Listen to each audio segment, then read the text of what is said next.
मैं रोशन कुमार आप सबका SRS with KT Yadav channel पर स्वागत करता हूं। मैं इस वीडियो में क्लास 10th के लाइट चैप्टर का सभी फार्मूला को देखेंगे, डिस्कस करेंगे। लाइट में सबसे पहले रिफ्लेक्शन परावर्तन का देखेंगे। छोटे द्वारक के गोलीय दर्पणों के लिए वक्रता त्रिज्या r फोकस दूरी से दुगनी होती है। r बराबर 2f। फोकस दूरी से दुगनी होती है वक्रता त्रिज्या। वक्रता त्रिज्या को अंग्रेजी में रेडियस ऑफ कर्वेचर बोलते हैं, फोकस दूरी को फोकल लेंथ बोलते हैं। तो रेडियस ऑफ कर्वेचर जो होगा फोकल लेंथ का 2 गुना होगा, 2 टाइम्स होगा। इसी को जब 2 को उधर ले जाएंगे तो गुना में से भाग में चला जाएगा, f बराबर r बटा 2। दूसरा दर्पण सूत्र मिरर फार्मूला 1/f बराबर 1/v प्लस 1/u। अगर इसका LCM लेंगे v और u का उल्टेंगे तो f बराबर यू भी बटा यू प्लस भी आ जाएगा। ये भी ऑप्शन में दे सकता है कि कौन दर्पण सूत्र है, तो ए रहे या ए रहे, दोनों को टिक करना। तीसरा है गोलीय दर्पण द्वारा उत्पन्न आवर्धन मैग्निफिकेशन। एम बराबर प्रतिबिंब की ऊंचाई बटे वस्तु की ऊंचाई, यानी कि ऊंचाई का एक अनुपात है। जब अनुपात है तो सेम यूनिट होगा तो यूनिट से यूनिट कट जाएगा, यानी इसका यूनिटलेस होता है, मात्रकहीन और विमाहीन डायमेंशन लेस होती है। एम बराबर इमेज की हाइट बटा ऑब्जेक्ट की हाइट, यानी प्रतिबिंब की ऊंचाई बटे वस्तु की ऊंचाई को आवर्धन में व्यक्त करते हैं। एम बराबर माइनस भी बटे यू, प्रतिबिंब की दूरी बटे वस्तु की दूरी। ऊंचाई एक प्रकार से दूरी भी होता है। आगे देखेंगे।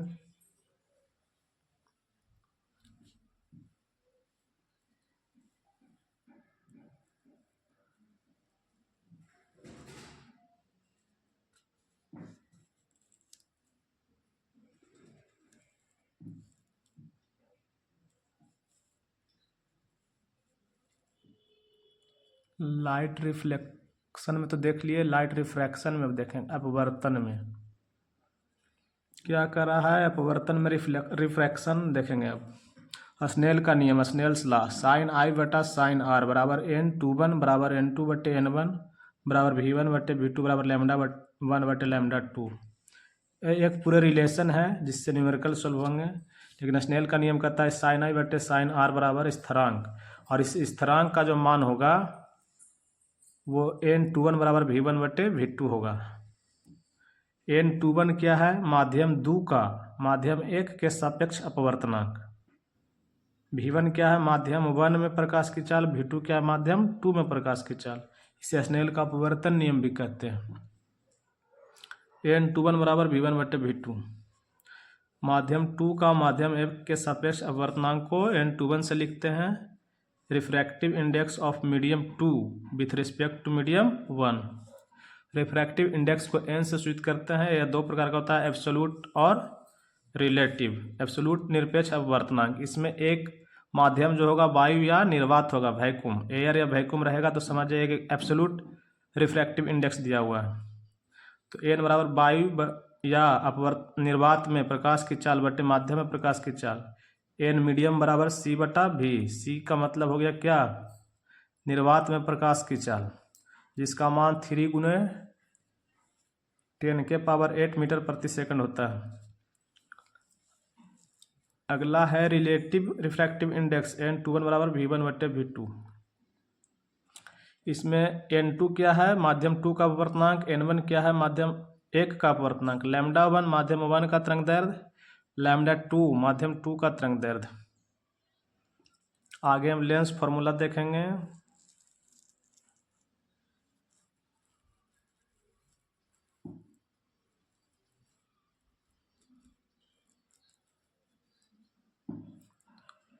लेंस फार्मूला, लेंस सूत्र 1/f बराबर 1/v माइनस 1/u, जहाँ f क्या है? फोकस दूरी, v क्या है? प्रतिबिंब की दूरी, u क्या है? वस्तु की दूरी। लेंस द्वारा उत्पन्न आवर्धन क्या होगा? m बराबर hi बटे ho, इमेज की हाइट बटा ऑब्जेक्ट की हाइट, प्रतिबिंब की ऊंचाई बटे वस्तु की ऊंचाई। दर्पण में आवर्धन माइनस v बटे u हो रहा था, लेंस में आवर्धन v बटे u हो रहा है सिर्फ। यदि m प्लस का साइन दिख रहा है तो वर्चुअल और इरेक्ट, काल्पनिक और सीधा प्रतिबिंब होगा, आभासी और सीधा प्रतिबिंब। यदि m आवर्धन माइनस है तो वास्तविक और उल्टा प्रतिबिंब, रियल एंड इन्वर्टेड। यदि m का मान 0 से बड़ा और 1 से छोटा हो तो प्रतिबिंब कैसा बनेगा? डिमिनिश्ड, छोटा, वस्तु से छोटा प्रतिबिंब बनेगा। यदि m बराबर 1 हो तो सेम साइड यानी कि बराबर प्रतिबिंब बनेगा, समान प्रतिबिंब बनेगा। यदि m का मान 1 से बड़ा हो तो एनलार्ज्ड, बड़ा प्रतिबिंब बनेगा, बहुत बड़ा। अगला है लेंस की क्षमता, पावर ऑफ लेंस। P बराबर 1/f फार्मूला होता है, f जहाँ मीटर में होना चाहिए। SI मात्रक लेंस की क्षमता का क्या होता है? डायोप्टर, इसे D से लिखते हैं। और इस पर अगला वीडियो में न्यूमेरिकल सॉल्व करेंगे। धन्यवाद।